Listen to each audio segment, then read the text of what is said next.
Hello friends, welcome to back my YouTube channel. मेरे YouTube channel target vision में आप लोगों का स्वागत है। आज मैं आप लोगों के लिए यानी क्लास 11 का हिंदी इलेक्टिव का जो कि प्रतिवेदन लेके आया हूं, जो कि पूरी बात बताएंगे कि कैसे प्रतिवेदन लिखेंगे और किस प्रकार परीक्षा में लिखना है, कितना लिखना है। तो ये 5 मार्क्स का आएगा प्रतिवेदन एक। यदि आप इस चैनल को अभी तक सब्सक्राइब नहीं किए तो सबसे पहले चैनल को सब्सक्राइब करें, लाइक करें, वीडियो पसंद हो तो लाइक करें, कमेंट करें और शेयर करें। तो शुरू करते हैं प्रतिवेदन। तो प्रतिवेदन होता क्या है और किस प्रकार एग्जाम में लिखेंगे और कितना लिखना है, तो पूरी बात बताएंगे। वीडियो अंत तक देखना और चैनल को सब्सक्राइब कर लें ताकि हर वीडियो का नोटिफिकेशन सबसे पहले आप तक पहुंचे। क्योंकि यह चैनल जो है एजुकेशन से संबंधित है। यहाँ एजुकेशन से संबंधित सभी प्रकार की वीडियो मिलेगी। तो चैनल को सब्सक्राइब करें ताकि हर वीडियो का नोटिफिकेशन सबसे पहले आप तक पहुंचे। तो शुरू करते हैं, एक एक करके समझें कि प्रतिवेदन होता क्या है और किसको कहेंगे प्रतिवेदन। तो लिखा है कि प्रतिवेदन का आशय स्पष्ट करते हुए विशेषताएं लिखें। प्रतिवेदन का आशय स्पष्ट करते हुए विशेषताएं लिखें। क्या लिखा है? प्रतिवेदन कहता है किसी प्रकरण, घटना, कार्य योजना आदि के बारे में स्पष्ट देखकर या छानबीन करके जो लिखित रूप में परिपूर्ण विवरण प्रस्तुत किया जाता है उसे हम लोग प्रतिवेदन कहते हैं। तो समझ में आ गया प्रतिवेदन क्या है। प्रतिवेदन उसी को कहेंगे जो किसी कार्य योजना या घटना, किसी भी घटना को क्या करेंगे, स्पष्ट रूप से देखकर, यानी जो देखेंगे, स्पष्ट रूप से देखेंगे, जितना चीज़ देखेंगे उतना अगर स्पष्ट रूप से जो देखेंगे या छानबीन करके जो लिखित रूप से क्या होगा, परिपूर्ण विवरण से जो हम लोग प्रस्तुत करेंगे उसी को क्या कहेंगे, उसी को कहेंगे प्रतिवेदन।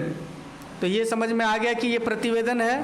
अब इसके नेक्स्ट में है, क्या कहता है, इसके नेक्स्ट में है कि प्रतिवेदन लिखते समय कुछ बातों का विशेष ध्यान देना चाहिए। प्रतिवेदन जब तैयार करेंगे तो किस बातों का विशेष ध्यान देंगे, क्या क्या लिखेंगे और क्या नहीं लिखेंगे। तो प्रतिवेदन लिखते समय विशेष ध्यान ये देंगे कि प्रतिवेदन हमेशा संक्षिप्त में होना चाहिए, यानी कि छोटा में होना चाहिए। प्रतिवेदन एकदम संक्षिप्त में होना चाहिए, फर्स्ट पॉइंट। सेकेंड पॉइंट है कि प्रतिवेदन का शीर्षक स्पष्ट और शिष्ट होना चाहिए। प्रतिवेदन का जो शीर्षक होना चाहिए वो स्पष्ट और शिष्ट होना चाहिए। तीसरा पॉइंट है प्रतिवेदन की भाषा सरल और साफ होनी चाहिए ताकि दूसरे को भी समझ में आ जाए कि आप क्या लिखे हैं और उसका अर्थ क्या होता है। तो स्पष्ट होना चाहिए, साफ होना चाहिए, भाषा सरल होना चाहिए, कठिन भाषा में प्रयोग नहीं हो, सरल भाषा में प्रतिवेदन तैयार होना चाहिए। चौथा पॉइंट है शीर्षक ऐसा होना चाहिए जो मुख्य विषय को रेखांकित करता हो। पांचवा है घटना, प्रक्रम आदि जो भी हुआ हो उसकी तिथि और समय सूचना दी जानी चाहिए, यानी कि जिस दिन जो घटना घटित हुई हो उस दिन का डेट काफ़ी महत्वपूर्ण रखता है प्रतिवेदन में। तो तिथि और समय, कितने बजे घटना घटी और किस तारीख को घटी, तो ये बहुत ही ज़रूरी है प्रतिवेदन में।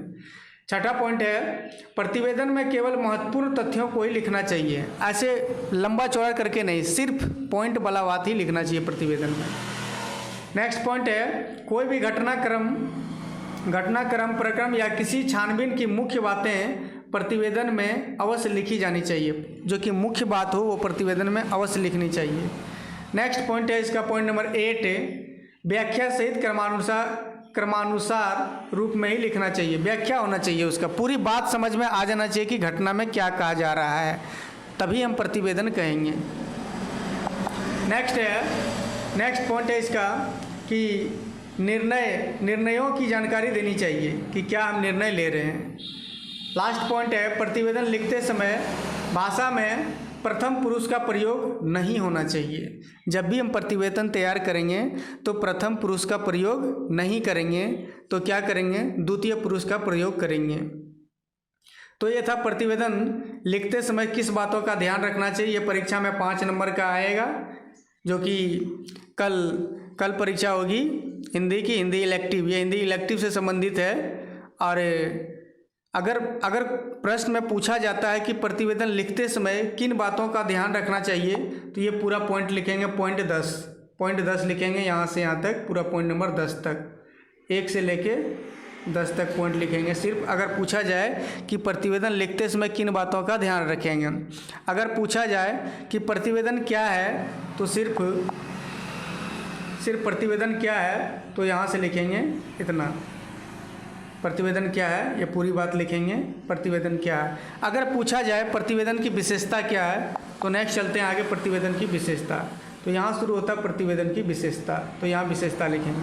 तो प्रश्न जिस प्रकार से पूछा जाएगा आप उसी प्रकार से उसका उत्तर दें, तब आपको फुल में फुल मार्क्स मिल जाएगा। यानी कि ये 5 नंबर का रहेगा तो 5 में 5 आपको मिल जाएगा। तो शुरू करते हैं प्रतिवेदन की विशेषता।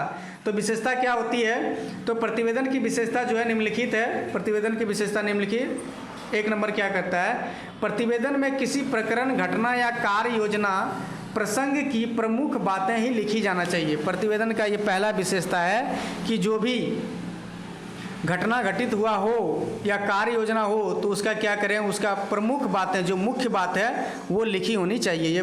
ये पहला विशेषता है। दूसरा विशेषता क्या है कि प्रतिवेदन में बातें क्रमानुसार लिखी जाना चाहिए। ऐसा नहीं कि उलट पुलट करके लिखें, वैसा नहीं, क्रमानुसार, क्रम में होनी चाहिए कि ऐसे ऐसे हुआ है। तीसरा पॉइंट है कि प्रतिवेदन में बातें विस्तार में नहीं, संक्षेप में होनी चाहिए। प्रतिवेदन की मुख्य विशेषता यही है। तीसरा विशेषता ये है कि प्रतिवेदन जब भी तैयार किया जाए तो क्या करेंगे कि पूरा विस्तार से नहीं लिखेंगे, सिर्फ संक्षिप्त में पॉइंट लिख देंगे। चौथा विशेषता क्या है कि उनको समझने में दिक्कत ना हो, उनका एक ही अर्थ और परिणाम होता है तथा स्पष्टता एक अच्छे प्रतिवेदन की विशेषता होती है। अर्थात कहने का अर्थ यही हुआ कि जब भी प्रतिवेदन लिखें तो कोई दूसरा आदमी को पढ़ने में दिक्कत नहीं हो, दूसरे को, और स्पष्ट और सरल भाषा होनी चाहिए ताकि किसी प्रकार की दिक्कत नहीं हो। तो ये पूरा था प्रतिवेदन, जो कि पूरी बात बताएं। और यदि समझ में आ गया हो या आप इस चैनल के माध्यम से कुछ सीखें तो वीडियो को ज़रूर से ज़रूर शेयर करें और लाइक कर दें और कमेंट करें। अगर आपको एजुकेशन से संबंधित किसी प्रकार की हेल्प चाहिए तो कमेंट करें, आपको उस प्रकार की मदद मिलेगी। और चैनल को सब्सक्राइब कर लें ताकि हर वीडियो का नोटिफिकेशन सबसे पहले आप तक पहुंचे। जय हिंद दोस्तों।